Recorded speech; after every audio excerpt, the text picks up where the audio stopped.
삼손이 가서 여우 300마리를 붙들어서 그 꼬리와 꼬리를 메고 회를 가지고 그 두 꼬리 사이에 한 회를 달고.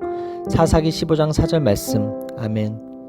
할렐루야. 오늘도 좋은 날입니다. 이용우 목사입니다. 오늘의 원포인트 묵상 본문은 사사기 15장 4절 말씀입니다. 사람들은 자신이 마치 자기 운명의 주인인 것처럼 행동하지만 하나님의 섭리는 인간의 계획과 행위를 뛰어넘습니다.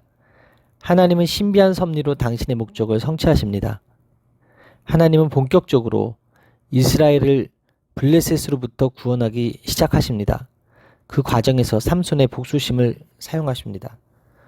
수수께끼 사건이 있은 지 얼마 되지 않은 후 삼손은 아내를 취하기 위해 딥나로 갑니다. 하지만 그녀는 다른 사람의 아내가 되어 있었습니다. 삼손은 복수심에 불타 블레셋 사람들과 전투를 벌입니다. 그는 여우 300마리를 붙들어 두 꼬리 사이에 회를 하나씩 매달아 불을 붙인 후 그 여우들을 블레셋 사람들의 곡식밭으로 몰아넣었습니다. 이렇게 해서 블레셋 사람들의 곡식과 당과 포도원을 사릅니다. 150개의 움직이는 횃불을 매달아 얻을 수 있었던 부가적 이득은 삼손의 복수가 의도했던 바를 분명히 보여줍니다. 그는 블레셋 지역 경계를 파괴할 작정이었던 것입니다. 그의 계획은 성공적이었습니다. 4가지 표적이 효과적으로 파괴되었습니다.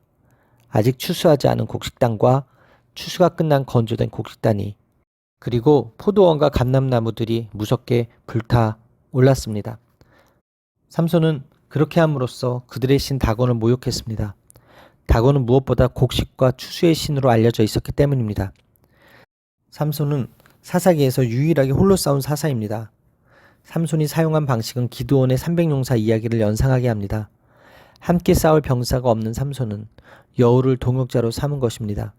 안타깝게도 후에 이 일로 유다 지파 3,000명은 삼손을 결박하며 블레셋에게 넘겨줍니다.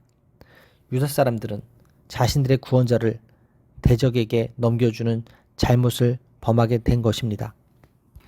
삼손이 유다 땅으로 도망간 것은 삼손과 블레셋 사람들의 개인적인 문제가 이스라엘과 블레셋 민족 간 문제로 확대되는 계기가 되었습니다. 그런데 이때 유다 사람들이 보인 반응은 삼손을 우두머리 삼아 싸우려 하지 않고 블레셋 관할 아래 살아가는 현상 유지에 주력하여 삼손을 붙잡아 넘겨주려 했습니다. 그들은 가나안 땅에서 대적들을 쫓아내는 싸움을 전혀 하려 하지 않았습니다. 이것은 그리스도인들이 영적인 능력을 잃어버렸을 때 어느 수준까지 떨어질 수 있는지 잘 보여주고 있습니다. 따라서 오늘의 원포인트 메시지는 여우 300마리입니다. 오늘의 삶의 적용 포인트는 감정을 앞세기보다 기도하며 하나님의 뜻을 구하겠습니다 입니다. 삼손은 하나님의 뜻을 찾거나 하나님께 기도하지 않았습니다. 오직 복수심에 이끄는 대로 마음껏 폭력을 행사했습니다. 이스라엘의 사사인 삼손에게 이처럼 복수심과 폭력이 일상이 된 이유는 무엇일까요? 그것은 하나님을 알지 못하는 블레셋 사람들과 함께 살아가면서 그들이 가진 삶의 방식을 담습했기 때문입니다. 하나님을 떠난 자들은 자기가 당한 억울한 일을 하나님이 해결해 주시리라는 믿음이 없습니다. 그렇기 때문에 폭력과 보복이라는 자기 방식대로 문제를 해결하려 합니다.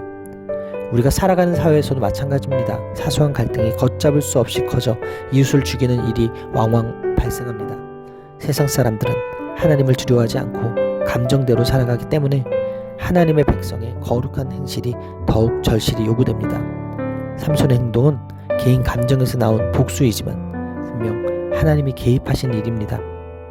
분노한 삼손을 통하여 블레셋의 압제에 시달리던 이스라엘을 구원하신 것입니다. 하나님은 그의 잘못된 감정을 구원의 기회로 쓰셨습니다. 민족 간 다툼으로 번진 삼손의 분노 이면에서 하나님은 블레셋으로부터 이스라엘을 구원할 사사의 사명을 자기도 모르게 성취해 가도록 이끄셨습니다. 원수 갚는 일은 하나님께 있습니다. 감정을 앞세우기보다 기도하며 하나님의 뜻을 구하는 여러분 되시기를 바랍니다. 기도하시겠습니다.